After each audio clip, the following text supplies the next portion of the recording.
a cry out in the night. Whimpering turns to desperate screams. I hear it, but I don't want to hear it. It's dark and cold, and my bed is warm and soft. I throw my feet out off the side of the bed as I grab my cell phone and give it a tap to light my way down the hall. The screaming sounds like death. Gruesome images flash in my mind. Broken limbs, anaphylactic reaction, chest pounding. I rush to the door and open it. My silhouette is recognized in the doorway, and the screaming instantly stops.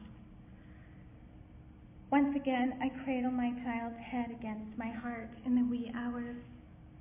I rock gently to soothe my tear-soaked baby back to sleep. My bare feet touch the cold hardwood floors in rhythmic movement. My back starts to ache. My arms quiver from the strain, but I don't stop moving until I'm sure it's safe to put him down so that he doesn't notice he's no longer in my embrace. I am tired.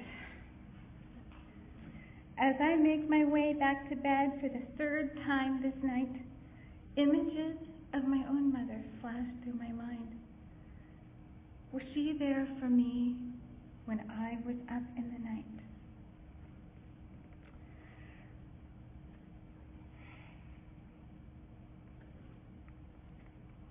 I was 16, and I was angry with my mother. She and I had not been on speaking terms for a while, even though she didn't know it. She had abandoned me. She didn't know my school events. She didn't know my friend's name, and she didn't care if I came home at 2 o'clock in the morning. She had a new infant to wake in the night with, and a new husband. And I was left to cry it out on my own. So I lied to her that night. Going to the movies, Mom. Instead, I got into a 1978 yellow Peugeot packed with teenage girls and Old English 800. And we headed up a long abandoned logging road that ran alongside a cliff, hanging out over the Snake River. The 40-minute switchback ride up the hill promised a cater party at the top. Our chauffeur was 16 years old, a girl named Dorothy. She had just gotten her driver's license. Her face beamed at every twist and turn the road made, like she was playing the latest Atari game. But she wasn't at all familiar with navigating on slippery gravel. Sometimes our back tires didn't go straight as our front tires turned a harsh corner. Our car fell off a cliff.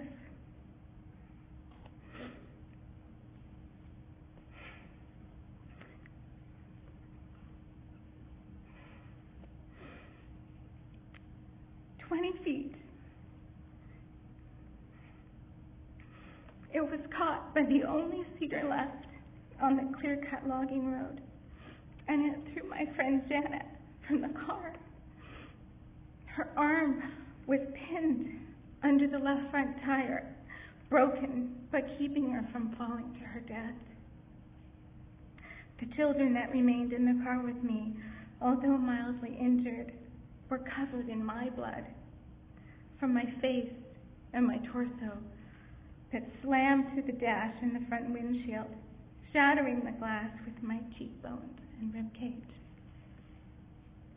Screams in the night for our mothers.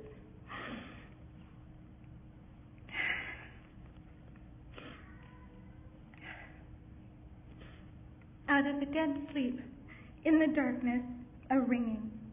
My mother reached out to the sound, startled, as her feet hit the cold hardwood floors for the third time that night. But this time it wasn't the screaming of her infant. The voice on the other end of the phone said, "Your daughter Jennifer is in the ER. Hurry, we don't know if she's going to make it." My mother rushed out of the house, forgetting all of the details of that phone call.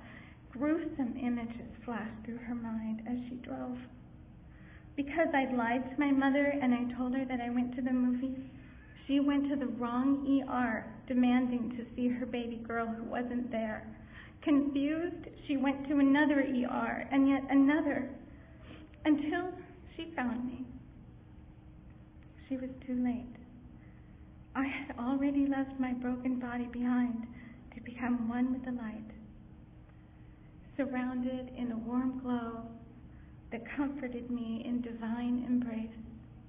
I felt no pain, just love. I looked down on my naked body lying on a gurney.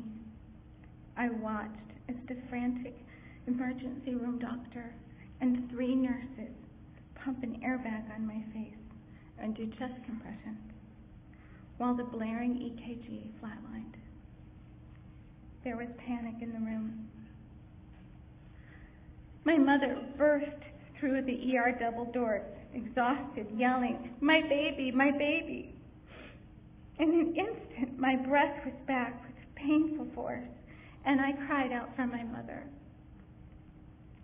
She stayed by my side for days, picking the glass out of my face with tweezers for hours, feeding me ice chips and telling me that everything would be okay, only slipping out of the room when I didn't realize I was no longer in her embrace. The night comes. Mothers get up and go to their children. My babies cry out for me, and I cry out for my mother. It never stops being important, but it's more than that. Sometimes it feels like life and death, and mothers help us choose life.